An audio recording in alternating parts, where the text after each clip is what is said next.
भाई सबसे काबिल मंत्री है नितिन गडकरी साहब, जिनके नाम पर ये सरकार जानी जाती कि वो उनका विभाग कोई काम करता है।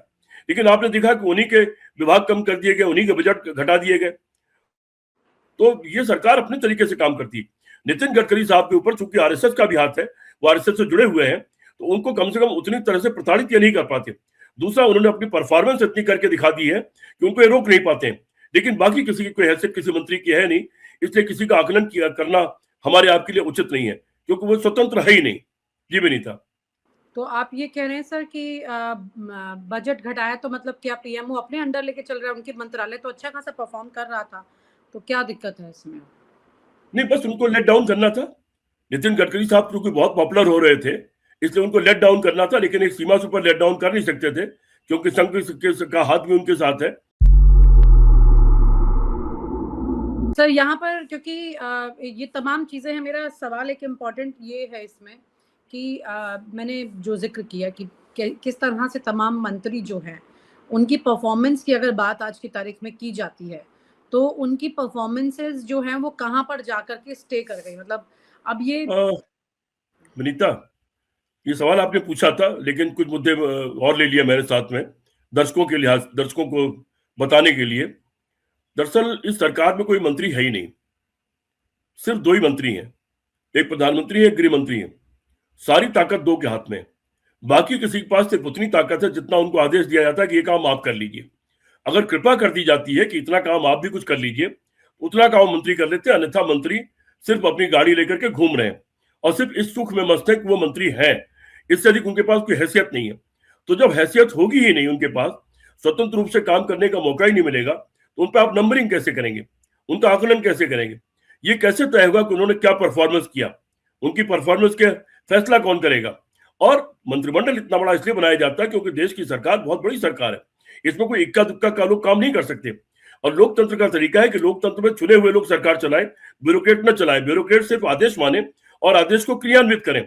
लेकिन इस सरकार ने सब गड़बड़ कर दिया। इन्होंने ब्यूरोक्रेट्स को ही सारी ताकत दे दी सरकार चलाने की, जो इनके फ्यूचर एजेंडा का एक पार्ट है कि जब ये तानाशाही का सरकार चलाएंगे उसका पार्ट है। उसको अभी से ये देख रहे हैं कि वो कैसे काम कर सकता है। तो उसमें फिर किसी मंत्री के बारे में हम बात करें कि उसको बजट मिला या नहीं मिला, उसके बजट कट कर दिए गए तो मंत्री बोला क्यों नहीं, उसकी कोई हैसियत नहीं बेचारों की। वो तो बस मजबूर लोग हैं, सारे मंत्री लोग। भारतीय जनता पार्टी जो सरकार में मंत्री हैं, सबके सब मजबूर हैं। भाई सबसे काबिल मंत्री है नितिन गडकरी साहब, जिनके नाम पर ये सरकार जानी जाती कि वो उनका विभाग कोई काम करता है। लेकिन आपने देखा कि उन्हीं के विभाग कम कर दिए गए, उन्हीं के बजट घटा दिए गए। तो ये सरकार अपने तरीके से काम करती है। नितिन गडकरी साहब के ऊपर चूंकि आरएसएस का भी हाथ है, वो आरएसएस से जुड़े हुए हैं, तो उनको कम से कम उतनी तरह से प्रताड़ित ये नहीं कर पाते। दूसरा, उन्होंने अपनी परफॉर्मेंस इतनी करके दिखा दी है कि उनको ये रोक नहीं पाते हैं। लेकिन बाकी किसी की कोई हैसियत किसी मंत्री की है नहीं, इसलिए किसी का आकलन किया करना हमारे आपके लिए उचित नहीं है, क्योंकि वो स्वतंत्र है ही नहीं। जी विनीता।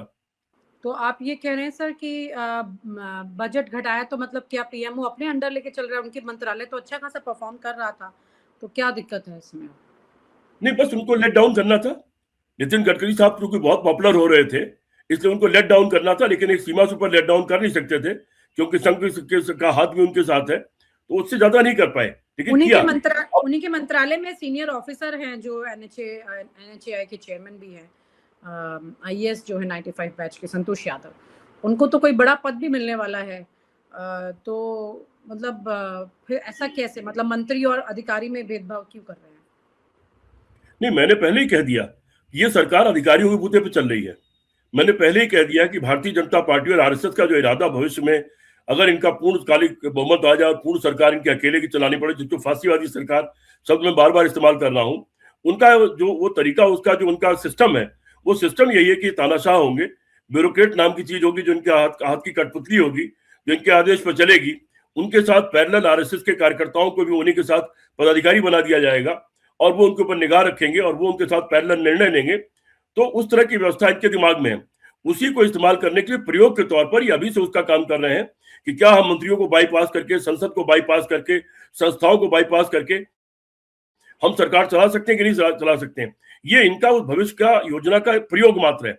इसको मान के चलिए कि ये प्रयोग कर रहे हैं। जी विनीता। मतलब आप ये कह रहे हैं सर कि मंत्रालयों में जो अधिकारी हैं उनसे डायरेक्ट पीएमओ टच में रहता है, अपने काम कराते हैं, अमित शाह टच में रहते हैं, अपने काम कराते हैं, और जो मंत्री हैं उनको कोई लिबर्टी नहीं है अपने बजट को इस्तेमाल करने की, ढंग से बिल्कुल, काम बिल्कुल। करने की, आप ये कह रहे हैं सर? जी, बिल्कुल लिबर्टी नहीं है, केवल तो 2 लोग क्या हैं। ये, क्योंकि खबरें ये भी आती हैं कि ऊपर पूरी रिपोर्ट अधिकारियों के थ्रू ही मंत्रियों की जासूसी के तौर पे, अब तो स्ट्रेट जासूसी की जरूरत भी नहीं है, क्योंकि यहाँ पे तो क्लियरली अधिकारी जाकर के सब बता देते हैं। सब अधिकारियों के थ्रू काम होता है। पीएमओ सबसे पावरफुल है, सारे फैसले पीएमओ में होते हैं या अमित शाह जी क्या होते हैं। केवल 2 लोग जानते हैं क्या होना है, क्या करना है, और उसमें से कोई काम मजबूरी में किसी मंत्री को थमा दें कि अच्छा इस काम को आप करके दिखाइए, तो वो अलग बात है कि उतना काम उस मंत्री को मिल जाए, नहीं तो किसी मंत्री के पास कोई काम नहीं है। तो सर ऐसे कैसे चलेगा? उद्घाटन उद्घाटन करने, फीता काटने और भाषण देने के अलावा काम नहीं है किसी। क्योंकि एनवायरमेंट मिनिस्ट्री राजनाथ सिंह जी रक्षा मंत्री है, लेकिन मुझे लगता है कि उनके पास सिर्फ सलामी का अधिकार है कि वो सलामी ले लेते हैं, बाकी सारे फैसले पीएमओ करता है। तो सर ऐसे कि बहुत सारे ऐसे मंत्रालय हैं जिनकी आज बहुत ज्यादा जरूरत है एक्टिव होकर काम करने की, मतलब जो बिल्कुल स्ट्रेट टू एनवायरनमेंट जुड़े हुए हैं, मामले ऐसे हैं।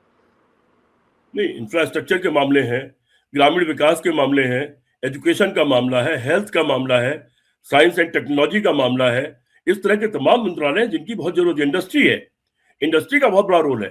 मैंने आपके किसी डिबेट में शायद कहा था, ब्लू कॉलर जॉब के बारे में बात की थी मैंने, और मैंने कहा था कि सर्विस सेक्टर खत्म होता जा रहा है, एआई बढ़ेगा, सर्विस सेक्टर निपटेगा, उसकी नौकरियां कम होगी। अगर बहुत एडवांस में बहुत तेजी के साथ इंडस्ट्रियलाइजेशन के बारे में हमने नहीं सोचा, चाहे वो फैक्ट्रियां छोटी छोटी लगे, एमएसएमई टाइप की क्यों ना लगे, और उसका हमने बहुत तेजी के साथ जाल नहीं फैलाया, तो भारत बहुत गहरे संकट में फंस जाएगा। मेरी बात ये लोगों को, आपके दर्शकों को याद रखनी चाहिए आने वाले समय के लिए, कि अगर ये सब नहीं किया गया, इस पर तत्काल बड़ा और कड़ा फैसला नहीं किया गया, और बहुत तेजी के साथ निर्णय लेकर के इन कामों को नहीं किया गया, तो आने वाले समय में भारत बहुत ज्यादा बुरी स्थिति में फंसेगा। जी वनिता। बिल्कुल सर, क्योंकि एक पुराना स्ट्रक्चर अगर हम समझे और आज की तारीख में भी कॉन्स्टिट्यूशन के मुताबिक देखें, तो ये तमाम मंत्री शपथ लेते हैं और देश के लिए बड़े फैसले लेने की बात करते हैं, और ऐसे फैसले इनके लिए बनाना ज़रूरी है, ऐसी स्ट्रैटेजी इनके लिए बनाना ज़रूरी है ताकि लोगों को उसका फ़ायदा हो सके।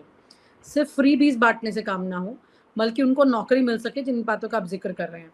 तो ये एक सिस्टम चला आया है, लेकिन अभी अगर यहाँ पर इन्हीं मंत्रियों की जासूसी या इनकी चुगली करके अधिकारी अपनी प्रमोशन पाएंगे, तो आपको क्या लग रहा है चीजें कहाँ जाएंगी? वर्ष होगी, बुरी होंगी। और विनीता जी, अभी आपने जो फ्रीबीज की बात किया, 80 करोड़ लोगों को, 140 करोड़ में से 80 करोड़ लोगों को 5 किलो अनाज दिया जा रहा है। किस लिए दिया जा रहा है? नकारा बनाने के लिए। गांव में लोगों को लेबर नहीं मिल रही है, खेती करने के लिए मजदूर नहीं मिल रहे हैं। 80 करोड़ लोगों को मुफ्त अनाज दिया जा रहा है, और वो अनाज इतना ज्यादा होता है कि वो बैठ के खाना खा रहे हैं, और अनाज बच जाता है उसको बेच के शराब पीने लगते हैं।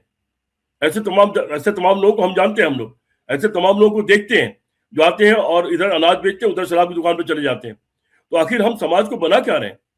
अरे उनसे मेहनत कराते, मेहनत करा के, मेहनत कराने के बदले वो 5 किलो अनाज दे देते। कोई सड़क बनवाते, कोई पुल बनवाते, कोई और बनवाते, कोई पुलिया बनवाते, कोई नई नहर बनवाते।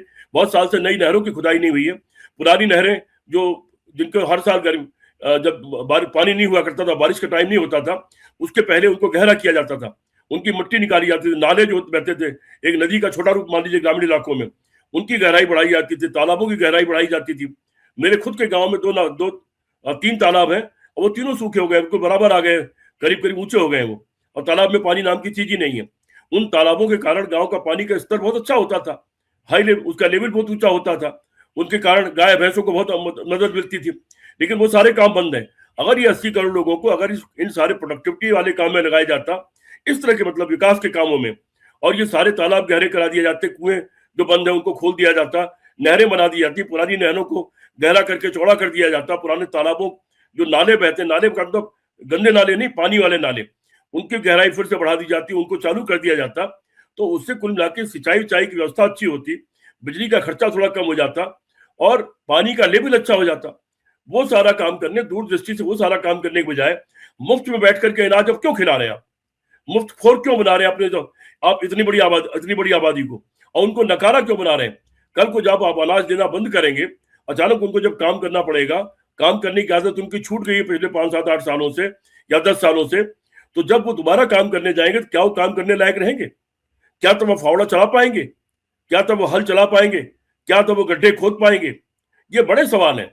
लेकिन भारतीय जनता पार्टी को भारत देश के भविष्य से कोई लेना देना नहीं है। यहाँ के गरीबों का वेस्ट कोई लेना देना नहीं है, इनको सिर्फ चुनाव और वोट से मतलब है, और उसके लिए ये सारी इस्तेमाल कर रहे हैं। बिल्कुल सर, ये अपने आप में बहुत अजीब सिचुएशन है, क्योंकि ये तमाम चीज़ें जिसके जिक्र आप कर रहे हैं कि सिस्टम में जो जाके काम होता है, ये सारे मंत्रालयों के जो मंत्री होते हैं उनके लिए बड़ी चुनौती के तौर पर हमेशा ये चीज़ें रहती थी कि किस तरह से वो अपने काम को कन्वर्ट करेंगे गुड आउटपुट में और लोग उन्हें उनकी तारीफ करेंगे। मंत्री के मन में ये रहता था हमेशा कि मेरे बिल्कुल। अच्छे काम की तारीफ की जाएगी, लोग मुझे याद रखेंगे। लेकिन अब यहाँ पर सिर्फ एक ही जगह पर सारी चीज़ें हो रही हैं, तो समझ नहीं आ रहा कि ये स्ट्रक्चर आगे कैसे।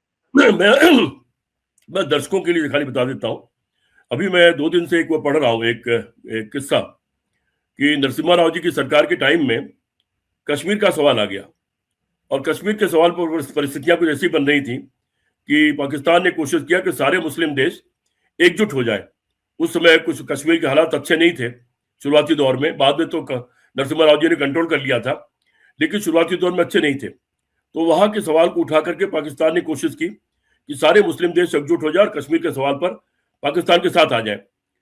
उस वक्त राजा दिनेश सिंह विदेश मंत्री थे और वो बीमार थे, अस्पताल में भर्ती थे, लेकिन नरसिम्हा राव जी ने उनसे कहा कि आप ईरान जाइए और ईरान जाकर के वहां पर यहाँ की स्थिति के बारे में बता के आइए। और दिनेश सिंह जी फिर ईरान गए, वहां के अपने विदेश मंत्री के, ईरान के विदेश मंत्री को उन्होंने यहाँ की सारी सिचुएशन के बारे में ब्रीफ किया, और अंत में ईरान फिर पाकिस्तान के साथ नहीं गया, बल्कि वो उससे पीछे हट गया। तो मंत्री लोग काम करते हैं, ऐसे बहुत सारे किस्से। मैं भाजपा सरकार की बात भी कर रहा हूँ। सुषमा स्वराज का आपको याद होगा, सुषमा स्वराज जी विदेश मंत्री थी। उस समय जब किसी देश में कोई हमारे लोग फंस जाया करते थे, वो आगे बढ़ के खुद पहुंच जाया करती थी, आगे बढ़ करके काम करके दिखलाती थी। पहली सरकार में मोदी जी इतने बड़े तानाशाह नहीं बन पाए थे, लेकिन और सुषमा स्वराज वगैरह जैसे सीनियर लोग थे, जेटली जैसे सीनियर लोग थे, तो वो लोग अपना अपना काम कर रहे थे। लेकिन उसके बाद की दूसरी सरकार के बाद से तो हालत ये हो गई है कि किसी मंत्री की कोई हैसियत नहीं बची है, और ये लोकतंत्र के लिए अच्छा नहीं है। लेकिन चूंकि लोकतंत्र इनको पसंद नहीं है, लोकतंत्र इनको चाहिए भी नहीं, इसलिए इनको ये सूट करता है। जी विनीता जी। जी सर, बहुत गंभीर मुद्दे थे ये। Thank you so much sir, thank you so much for sharing your thoughts. Thank you. और आप हमसे जुड़े रहने के लिए सब्सक्राइब करें YouTube पर, फॉलो करें Twitter पर और लाइक करें Facebook पर। और ज्यादा जानकारी के लिए आपको टाइप करना होगा सिर्फ न्यूज नशा।